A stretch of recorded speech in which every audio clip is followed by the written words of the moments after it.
একটি Facebook ID থেকে ঘুরিদাও ইউনিয়নের চেয়ারম্যানের কয়েকজন নামে মিথ্যা অপপ্রচার চালিয়ে ভিডিও প্রচার করে। কি বিষয়ে আপনি আজকে সংবাদ সম্মেলন করবেন? আমি সংবাদ সম্মেলন করব আমার একটা এক্সকেভেটর এবং ভেকু এটা নিয়ে একটা প্রতারণা হয়েছে। এই তারই সম্বন্ধে আমি একটি সংবাদ সম্মেলন করব। সুপ্রিয় সাংবাদিক ভাই, আমি এই মর্মে সংবাদ সম্মেলন করিতেছি যে আমি মোহাম্মদ মমিনুল ইসলাম পিতা আজিজার রহমান, গ্রাম কামালপাড়া, উপজেলা সাগাটা, জেলা গাইবান্ধা। আমি এক্সকেভেটরের ভেকু এর মালিক। আমার ভেকুটি আমার শালা জাহাঙ্গীর ও ইমরানকে ভাড়া দিই। কথা মতে 3 মাসের ভাড়া পরিশোধ করে। পরবর্তীতে আরও 3 মাসের ভাড়া টাকা চাইতে গেলে আমাকে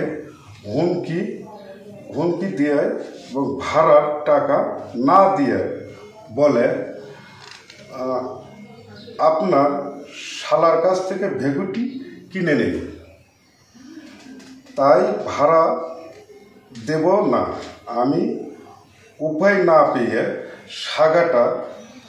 সাগাটায় একটি অভিযোগ দিই।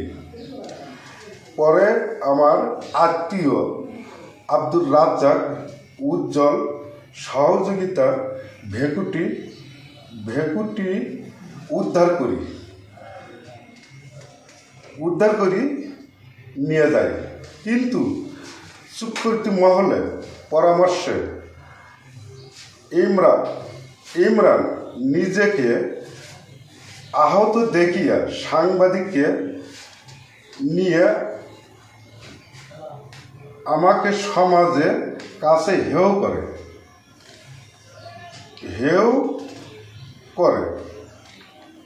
ফেসবুক আইডি থেকে ঘুরিদাও ইউনিয়নের চেয়ারম্যানের কয়েকজন নামে মিথ্যা অপপ্রচার চালিয়ে ভিডিও প্রচার করে। এই ঘটনা আমার জানা মতে ঘুরিদাও ইউপি চেয়ারম্যানের ও তার লোকজনের কোনো সম্পৃক্ত নেই। এহেন সোশ্যাল মিডিয়া মিথ্যা সংবাদ প্রচারের তীব্র প্রতিবাদ জানি। এই যে আপনার যে এক্সকেভেটরের কথা বললেন, এটা আপনি কতদিন আগে কিনছেন? আনুমানিক কার কাছ থেকে কিনলেন এটা? আনুমানিক 10-11 মাস আগে কিনছি আমি। কার কাছ থেকে কিনলেন এটা? কিনছি আমি আবু জাফর এবং আব্দুল কুদ্দুস। আচ্ছা, এটা কি আপনি দেখান তো একটু, এটা দেখান একটু। এটা তার ডিট, তাই না? এই যে এটা আপনি ক্রয় করছেন? এটা ক্রয় করছি। এর বাড়ি কোথায়? বাড়ি হচ্ছে গোবিন্দগঞ্জ থেকে পশ্চিমের দিকে যাওয়া লাগে। গোবিন্দগঞ্জের এনার কাছ থেকে আমি কিনে নিছি। কিন্তু এই যে আপনার শালা যে মালিক কিভাবে হইলো বা তার কাছ থেকে কিনে, এই বিষয়টা কি? এই বিষয়টা হলো আমি আমার ইমরান এবং শালাকে আমি ভেকুটি ভাড়া দিই। এখন ওনারা ওই আমার শালার কাছ থেকে আনিস নামে এক লোকের টাকা পাবে এবং ইমরান আমার শালাকে যুক্তি দেখায় একটা কাগজ করে নেয়, স্ট্যাম্প করে নেয়। ওই স্ট্যাম্পে আমার শালা ওনার কাছে এটা স্বাক্ষরিত করে দিয়ে ভেকুটি করে নেয়।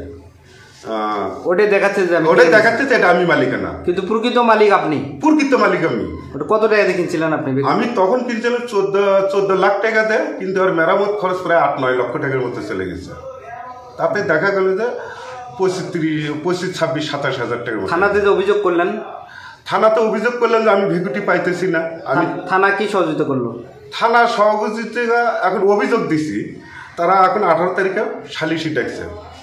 আগামী 18 তারিখ জহরের নামাজের পরে। এই ছিল আমার বক্তব্য।